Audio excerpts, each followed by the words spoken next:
हाय मेरे YouTube family, आप सभी का मेरा नमस्ते, प्रणाम, जय श्री राम। दोस्तों, तो आज हम चर्चा करेंगे कि जो माता बहन एकादशी का व्रत करते हैं उनको कुछ विशेष बातों का ध्यान देना होगा। ध्यान में रहे कि आपको एकादशी के दिन कोई भूल करके भी भूल नहीं होना चाहिए। और जो माता बहन पहले बार एकादशी का व्रत उठा रहे हैं तो उनको लिए मेरा वीडियो बहुत ही हेल्पफुल होने वाली है, तो आप लोग वीडियो के अंत तक बने रहिएगा। तो चलिए मैं वीडियो को शुरू करती हूँ। तो दोस्तों, मेरे माता बहनों, एकादशी का व्रत का बहुत ही बड़ा महत्वपूर्ण धार्मिक में दिया गया है। दोस्तों, एकादशी का व्रत को मजाक में मत लीजिएगा, हल्का में मत लीजिएगा। एकादशी का व्रत बहुत ही नियम और निष्ठा श्रद्धा से मनाया जाता है और करते हैं भी लोग।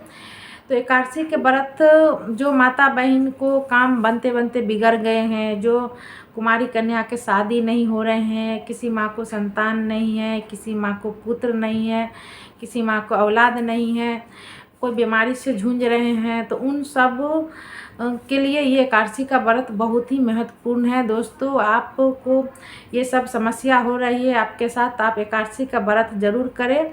मगर एक बात को ज़रूर ध्यान रखें कि एकादशी के व्रत आप कर रहे हैं तो आपको इन सब नियमों का पालन करना है और आपको ये सब गलती नहीं करना है। चलिए शुरू करते हैं। एकादशी का व्रत आप जब भी करें, आपका कोई इच्छा है अपूर्ण नहीं हो रहा है, तो आप एकादशी का व्रत जब भी करें तो आपको मन में आपको एक संकल्प लेना है कि आपको कितना एकादशी करना है। 1 से 11 करना है, 1 से 1 करना है कि सिर्फ 11वां करना है। आप एकादशी के व्रत 1-2 नहीं किया जाता, 1 से 11 किया जाता है, 1 से 51 किया जाता है, 1 से 1 किया जाता है, इससे कम नहीं किया जाता है। तो आपको जो भी इच्छा है आप उस इच्छा के लेकर के आपको संकल्प लेना है कि हम 1 से 11 करेंगे, 1 से 1 करेंगे और उसके बाद आपको एकादशी के व्रत करना है। तो एकादशी के व्रत जब भी करें तो आप माघी के शुक्ल पक्ष का एकादशी से ही शुरू करें। ऐसे भी कोई भी व्रत किया जाता है तो माघी महीना से ही किया जाता है दोस्तों, क्योंकि शास्त्रों में, धार्मिकों में, हिंदू पंचांग के अनुसार दोस्तों ये माघी महीना का दिन जो है पूरा महीना पावन और पवित्र महीना के नाम से जानते हैं। तो इस दिन एक एक दिन पवित्र और पावन महीना होते हैं। तो आप जो भी व्रत करते हैं, मंगल, सोमवार, इतवार, एकादशी, द्वादशी, चतुर्दशी, जो भी व्रत कर रहे हैं, ध्यान में रहे कि आप माघी महीना से ही उठाइएगा। माघी महीना का व्रत उठाया हुआ बहुत ही शुभ माना गया है दोस्तों। तो जो माता बहन एकादशी करते हैं, जो नए नए कर रहे हैं, तो आप ध्यान में रहे कि आपसे कोई भी गलती उस दिन नहीं होना चाहिए। माघी महीना का एकादशी जया एकादशी के नाम से भी हम जानते हैं। तो वो एकादशी जिस दिन से आप नहा खाएंगे उसी दिन से उस व्रत का नियम शुरू हो जाता है।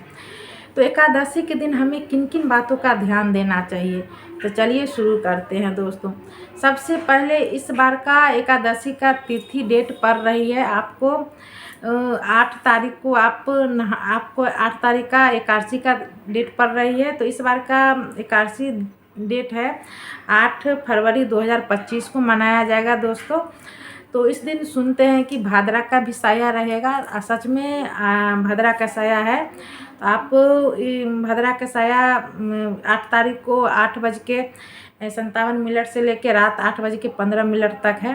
तो मान के चलिए कि सारा दिन भाद्रा के साया ही में आपको पूजा पाठ सब करना है। तो ध्यान में रखिएगा।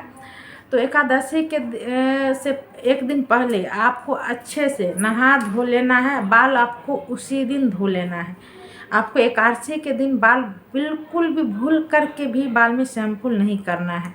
आपको बाल अच्छे से नहा धो करके स्वच्छ साफ सुथरा कपड़ा, बिना जिस कपड़ा आप पीरियड हो गए होंगे तो पीरियड वाला कपड़ा आपको नहीं पहनना है नहा खा दिन।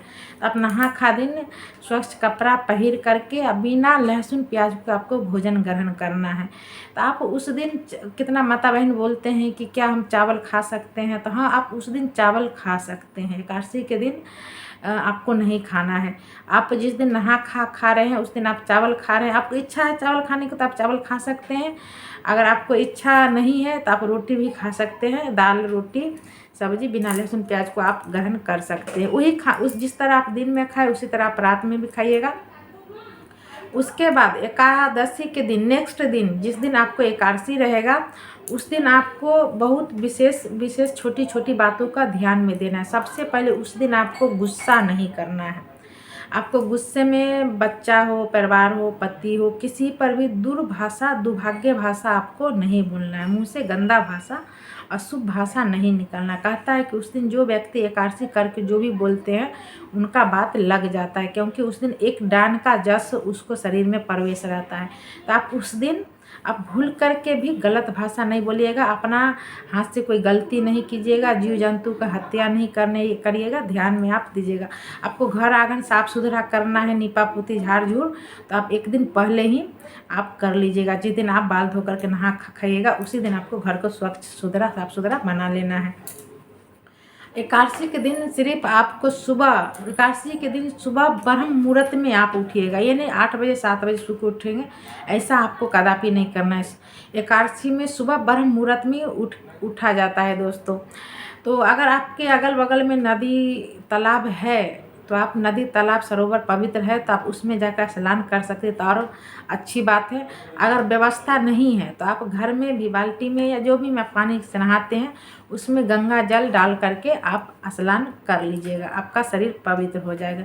ध्यान में रहे कि गंगा जल हमेशा ठंडा पानी में ही मिलाया जाता है, गर्म पानी में ही गंगा जल कदापि नहीं मिलाइएगा। तो आपको नहा करके ब्रह्म मुहूर्त में स्नान कर लेना है। उसके बाद उगते हुए सूर्य, जो इतना बड़ा लाल रंग के देखते होंगे, हाँ, तो उगते हुए सूर्य को आपको जल अर्पित करना है। तो माघी महीना का एकादशी, जया एकादशी के दिन आपको तिल का योगदान बहुत ही बड़ा महत्वपूर्ण दिया गया है। उस दिन आप तिल का काम हर जगह पर करें। सूर्य भगवान का अर्घ भी आप तिल में जल में जो आप सूर्य भगवान का जल चढ़ाएगा उसमें आपको तिल का दाना थोड़ा सा गिरा देना है, थोड़ा सा गुड़ को दाना गिरा देना है। ध्यान में रहे कि आपका तिल में छिलका नहीं रहना चाहिए, बिना छिलका छिला है उजला तिल होना चाहिए, काला तिल नहीं चढ़ाया जाता है। बहुत सारा माता बहन कहते हैं कि काला तिल आपको नहीं चढ़ाना है। आपको सूर्य भगवान को काला चीज़ बिल्कुल पसंद नहीं है, क्योंकि जब हम लोग छठ पूजा करते हैं तो देखते हैं कि पीला वस्त्र पहन करके पूजा करते हैं, उनको काला कहीं पर भी नहीं आना चाहिए। तो आप ध्यान रहे कि उनको काला चीज़ नहीं चढ़ाया जाता है। तो आप तिल चढ़ाइएगा मगर छिलका उतार के चढ़ाइएगा, या लाल तिल है तो उस तिल को आप चढ़ा देंगे, तिल का सेवन जरूर कीजिएगा।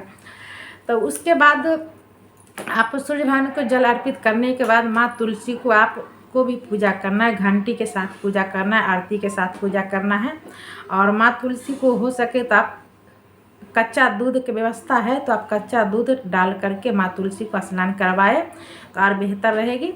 और आप माँ तुलसी को भी गुड़ और तिल को भोग लगा, तो माँ तुलसी को कोई भी तिल चलेगा, काला भी है सब, तो माँ तुलसी को चलेगा। तो आप तिला गुड़ का भोग लगाइए और पान प्रसाद भी आप चढ़ा सकते हैं। और उस दिन ध्यान रहे कि उजला आपको कोई चीज़ नहीं करना है, जैसे कि मतलब खीर वगैरह ये सब आपको नहीं चढ़ाना है। आप ध्यान रहे कि वो सब चीज़ आपको नहीं चढ़ाना है। तिल में भी आप है जो लाल तिल सब जगह चढ़ाए तो ज़्यादा अच्छा रहेगा, तो आप लाल तिल का सेवन कीजिएगा। उसके बाद माँ तुलसी को पूजा करने के बाद आपको नारायण, विष्णु भगवान, माँ लक्ष्मी को पूजा करना है, उनको स्नान कराना है। और उनको पूजा करने के बाद आपको मंत्र का भी जाप करना है, ओम नमः भगवते वासुदेवाय नमः। इस मंत्र का उपयोग करना है आपको 7 बार।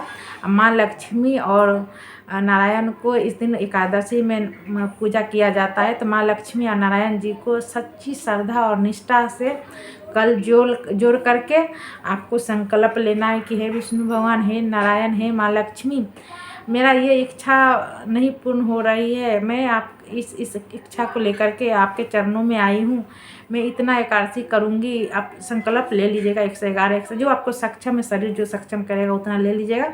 उनके आगे संकल्प रख के मूरी टेक करके आप उनको पूजा अर्चना कर लीजिएगा। तो दोस्तों, तो ये हो गया इस दिन नारायण का पूजा का विशेष महत्वपूर्ण दिया गया, इस दिन नारायण का ही पूजा होता है।